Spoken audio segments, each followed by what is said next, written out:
Bonsoir à toutes et à tous. Donc nous en arrivons à la chronique numéro 195, me semble-t-il, et au volet 4, exactement, toujours dans le thème du lumpenprolétariat, gauche et droite du capital face à la modernité.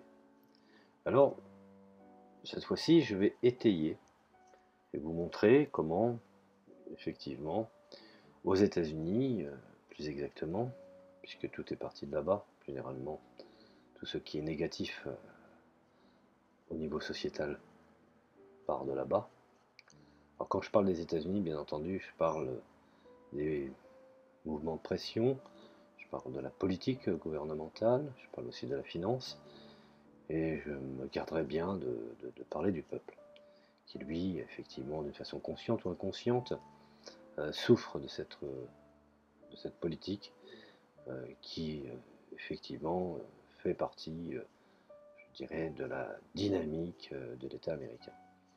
Alors, quand je parle de la gauche du capital et de la droite du capital, l'événement du Parti démocrate américain, qui a un problème avec l'Amérique de la classe ouvrière blanche, et ils les ont perdus, au moins une grande partie d'entre eux, au profit du Parti républicain. Donc voilà comment les démocrates, qui, un peu comme à l'image de nos socialistes, ont vendu la classe populaire, donc la classe ouvrière, au profit du sociétal, en ne voulant plus faire effectivement dans le cadre de, du gouvernement de Mitterrand, ne voulant plus faire du socialisme, mais bel et bien de l'Europe, et plus exactement euh, de l'antiracisme, il est bien évident qu'aux États-Unis, le problème est à l'identique.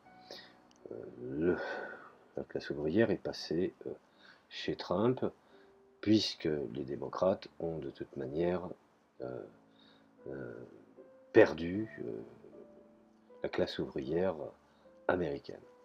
Alors, bien entendu, cette classe qui a été mise à profit pour le parti républicain de Donald Trump, et des raisons politiques peuvent expliquer, au moins en partie, mais je dirais qu'une meilleure explication peut-être que ces électeurs correspondent à la description de ce que Marx appelait le lumpenprolétariat. La fameuse classe ouvrière qu'on pourrait appeler les racailles sociales, ou dans un terme plus adéquat, la classe ouvrière réactionnaire opposée à la révolution, ou du moins à la politique progressiste. Alors comprendre qui sont ces personnes peut être essentiel pour que les démocrates puissent réfléchir, mais de toute façon je ne le pense pas. Alors le vote présidentiel américain de 2016 a vu compter, je dirais, avec un pourcentage plus élevé de blancs et un pourcentage de la population avec seulement un diplôme d'études secondaires ou moins d'électeurs pour Donald Trump. Alors c'est la classe ouvrière blanche, malheureusement il faut le reconnaître, puisque ce pays pratique ce que j'appelle la politique des quotas et n'hésite pas à faire je dirais, des quotas jusqu'aux quotas ratio. Et c'est la classe ouvrière blanche qui se vote, qui s'inscrivait dans la continuité d'une tendance qui avait commencé avec l'appel, rappelez-vous, de Richard Nixon à la classe ouvrière en 1968, avec des termes, je dirais, même n'ayons pas peur de le dire, des thèmes d'ordre public. Alors cela va ensuite à l'exploitation par Ronald Reagan de leur insécurité économique en 1980, alors que l'Amérique, bien entendu, un peu à la mesure de Margaret Thatcher en Angleterre, alors que l'Amérique se désindustrialisait et fermait des usines, et des usines à travers le pays, bien entendu, entraînant la perte de millions d'emplois, et George W. Bush, en 1988, se livrant, lui, aux peurs raciales avec Willie Horton. Alors la campagne présidentielle de Trump en 2016 a réuni tous ces thèmes dans son slogan Make America Great Again, accusant les immigrants, les musulmans, quiconque n'était pas hétéro, blanc et surtout masculin et ouvrier, de ce qui afflige le pays. Alors, Make America Great Again était explicite dans ces termes réactionnaires, à peu près, je dirais, de la même manière que le vote original du Brexit britannique en 2016 et la victoire de Boris Johnson en 2019. Tous ces votes ont été marqués par la perte de la classe ouvrière, jadis un pilier du Parti démocrate aux États-Unis ou du Parti travailliste au Royaume-Uni, au profit des partis républicains et conservateurs respectivement. Vous voyez que finalement, au fond, que ça passe de la gauche du capital ou à la droite du capital, finalement, c'est le capital qui reste maître du domaine. Alors, en Amérique, les positions politiques adoptées par le Parti démocrate peuvent en partie expliquer la perte de la classe ouvrière. Une suggestion est que la signature du président Lyndon Johnson du projet de loi sur les droits civils de 1964 a conduit finalement à ce qu'il aurait dit être la perte du Sud pendant une génération. Pourtant, ce n'était pas tant la signature de la loi sur les droits civiques que l'abandon de la classe et l'adoption de la politique identitaire qui coûtait aux démocrates du Sud et à la classe ouvrière blanche. Alors, lorsque la désindustrialisation américaine a commencé à démarrer dans les années 70, les démocrates n'ont pas réussi à offrir une réponse économique concurrente à la restructuration mondiale du capitalisme. Ils ont plutôt, je dirais, adopté des solutions économiques néolibérales et ont, je dirais, parlé de problèmes raciaux et sociaux. La signature par Bill Clinton du projet de loi sur la criminalité en 1994, je pense, me semble-t-il, 93 ou 94, et l'attaque des superprédateurs n'était pas différent des appels de Nixon pour la loi et l'ordre. Clinton a également signé le projet de loi de réforme du bien-être de 1996, signalant bien entendu un retrait des politiques économiques progressistes. Le refus d'Obama de faire pression pour une réforme de la loi nationale sur les relations de travail pour faciliter finalement au fond la création de syndicats et sa poursuite du sauvetage par son prédécesseur des banques et non des travailleurs. Rappelez-vous également du krach de 2008 ou des propriétaires après le crash économique de 2008 sont également des exemples vers la ruée, je dirais vers la droite. Alors, manifeste communiste classique, Marx lui-même, dans son manifeste du Parti communiste, dit exactement qu'il aurait dit ces actions faisaient partie d'une crise du capitalisme de stade avancé caractérisée par une capacité décroissante de la bourgeoisie à maintenir ses profits. Et cela aurait dû aboutir à une misère croissante du prolétariat et au développement des conditions de la conscience et l'action révolutionnaire. Pourtant, ça ne s'est pas produit, il faut être honnête.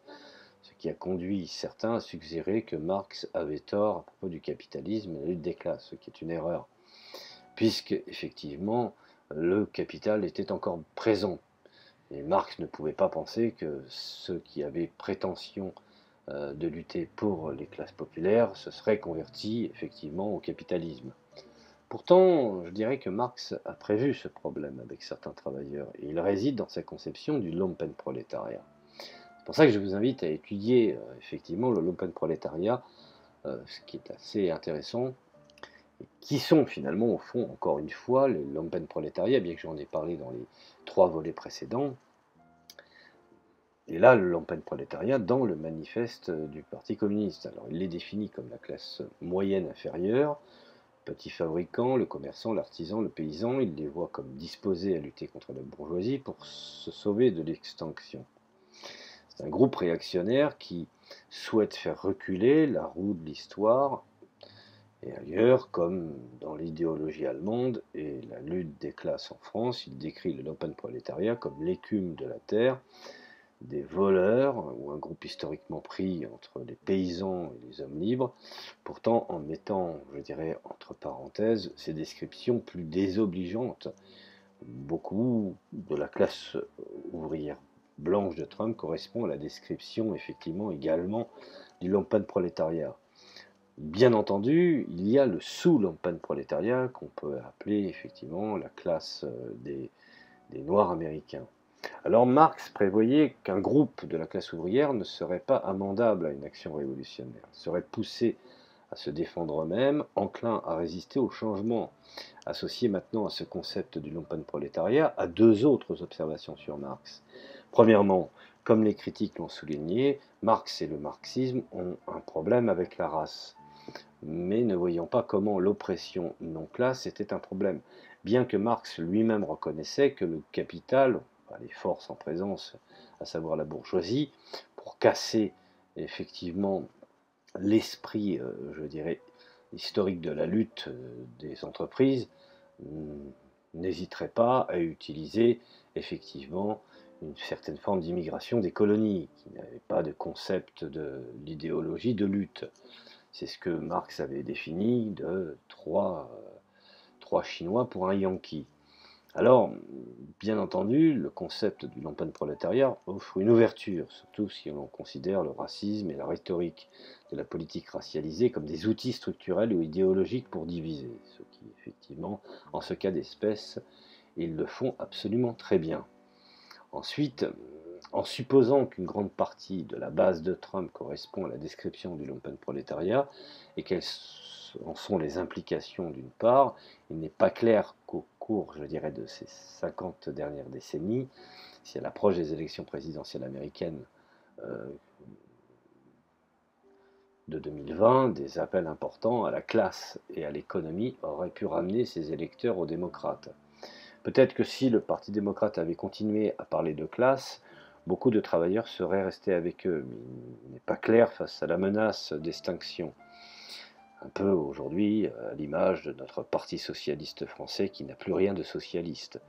Alors, ne parlons pas également des insoumis de la République de Mélenchon ou, je dirais, de l'implosion avancée du NPA ou alors, je dirais, du Parti communiste qui aujourd'hui essaye d'être à la remorque pour sa survie.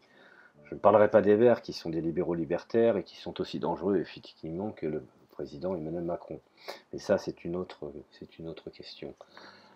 Alors, je dirais que, deuxièmement, même si les démocrates avaient continué à parler de classe, leurs appels qui leur sont adressés aujourd'hui sur la base de la classe et de l'économie ne sont peut-être pas assez puissants pour les émouvoir électoralement. Ils peuvent être perdus politiquement et si les données démographiques sont correctes, ils font face à des différences significatives au fil du temps. Alors, enfin, je voudrais quand même préciser une chose.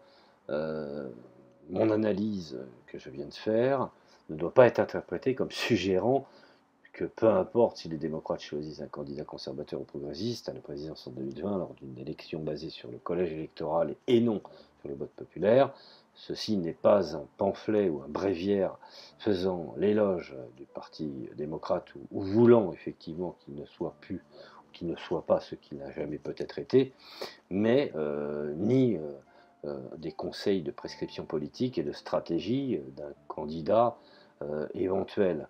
Je pense que je parle ici de la mobilisation par Trump du lumpenprolétariat par rapport à la capacité démocrate à déplacer leur base, et ce qui finalement décidera de l'élection, avec dans certains cas la partie de la classe ouvrière en jeu. L'astuce, si tant est qu'on pourrait l'expliciter ainsi, l'astuce pour les démocrates est d'identifier les électeurs de la classe ouvrière qui peuvent ou ne peuvent pas se déplacer. Mais de toute manière, je ne crois absolument pas dans les partis américains pour des raisons où finalement ils ne sont qu'en désaccord sur quelques éléments sociétaux, mais en accord effectivement sur la politique libérale et plus précisément sur la politique étrangère et sur la politique du marché. Donc voilà, je vous remercie de m'avoir écouté. J'ai essayé d'étayer une petite esquisse d'information pour vous justement qu'on puisse comprendre dans quel cadre puisse rentrer, euh, je dirais, mon explication. J'en ferai d'autres, j'en ferai aussi une sur la France, sur l'Allemagne, également pour expliquer la trahison de la gauche et finalement cette gauche que certains pourraient appeler gauchias ou islamo-gauchiste ou islamo-trotskiste, ce que vous voulez. Bon, après, les mots valises pour justifier effectivement certaines, je dirais, certaines pirouettes propagandistes émanant d'une certaine forme d'idéologisation. Euh, pour ma part, la gauche et la droite sont aujourd'hui des agents du capital. Donc que les choses soient claires là-dessus, que ce soit la gauche sociétale ou que ce soit la droite des affaires. Voilà, bon, en tout cas, toujours est-il, je vous remercie de m'avoir écouté et je vous ferai une prochaine chronique qui sera effectivement la chronique 195, me semble-t-il, et dont le volet sera le volet numéro 5. Merci à vous.